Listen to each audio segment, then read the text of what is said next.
An excerpt from Frederick Douglass. Fellow citizens, above your national tumultuous joy, I hear the mournful wail of millions whose chains heavy and grievous today, yesterday, are rendered more intolerable by the jubilee shouts that reach to them. If I do forget, if I do not faithfully remember those bleeding children of sorrow this day, may my right hand forget her cunning, and may my tongue cleave to the roof of my mouth. To forget them, to pass lightly over their wrongs, and to chime in with the popular theme would be treason, most scandalous and shocking. It would make me a reproach before God and the world. My subject then, fellow citizens, is American slavery. I shall see this day and its popular characteristics from the slave's point of view. Standing there, identified with the American bondsman, making his wrongs mine, I do not hesitate to declare with all my soul that the character and conduct of this nation never looked blacker to me than on this 4th of July. Whether we turn to the declaration of the past or the professions of the present, the conduct of the nation seems equally hideous and revolting. America is false to the past, false to the present, and solemnly binds herself to be false to the future. Standing with God and the crushed and bleeding slave on this occasion, I will, in the name of humanity, which is outraged, in the name of liberty, which is fettered, in the name of the Constitution and the Bible, which are disregarded and trampled upon, dare to call into question and to denounce with all the emphasis I can, everything that serves to perpetuate slavery, that great sin and shame of America. I will not equivocate, I will not excuse, I will use the severest language I can command, and yet not one word shall escape me that any man whose judgment is not blinded by prejudice, or who is not at heart a slaveholder, shall not confess to be right and just. For the present, it is enough to affirm the equal manhood of the Negro race.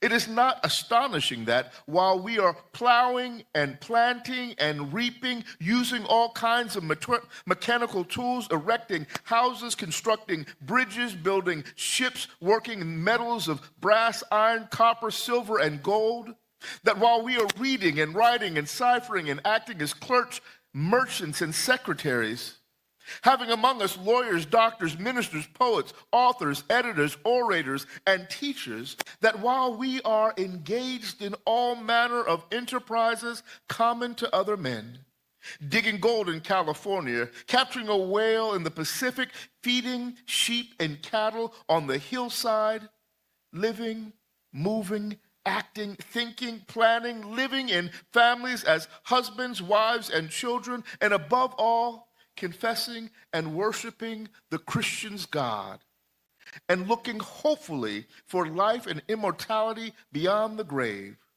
we are called upon to prove that we are men. Would you have me argue that a man is entitled to liberty, that he is rightfully the owner of his own body? You have already declared it.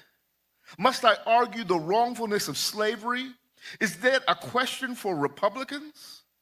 Is it to be settled by the rules of logic and argumentation as a matter beset with great difficulty, involving a doubtful application of the principle of justice, hard to be understood?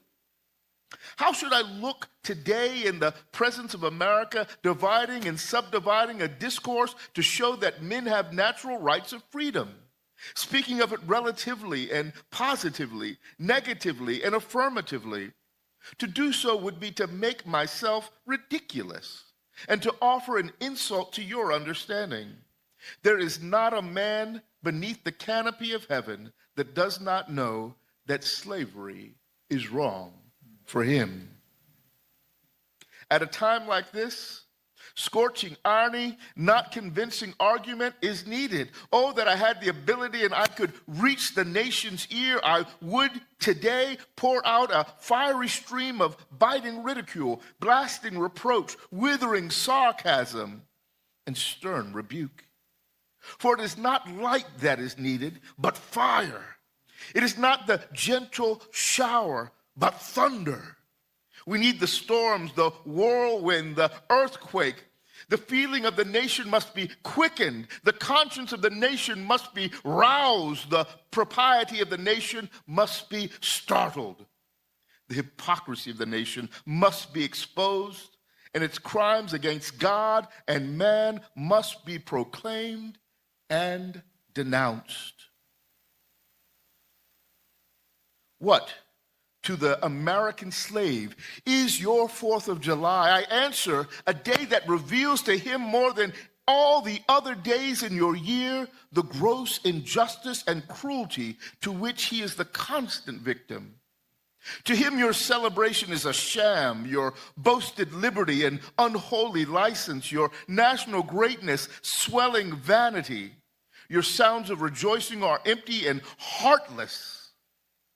Your denunciations of tyrants, brass-fronted impudence. Your shouts of liberty and equality, hollow mockery. Your prayers and hymns, your sermons and thanksgiving with all your religious parade and solemnity are to him mere bombast, fraud, deception, impiety, and hypocrisy. A thin veil to cover up the crimes which would disgrace a nation of savages.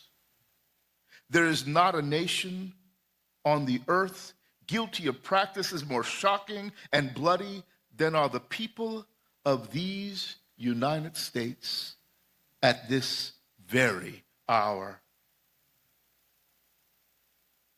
God speed the year of Jubilee the wide world o'er, when from their gallows chains set free, the oppressed shall vilely bend the knee and wear the yoke of tyranny like brutes no more. That year will come and freedom reign to man his plundered rights again restore.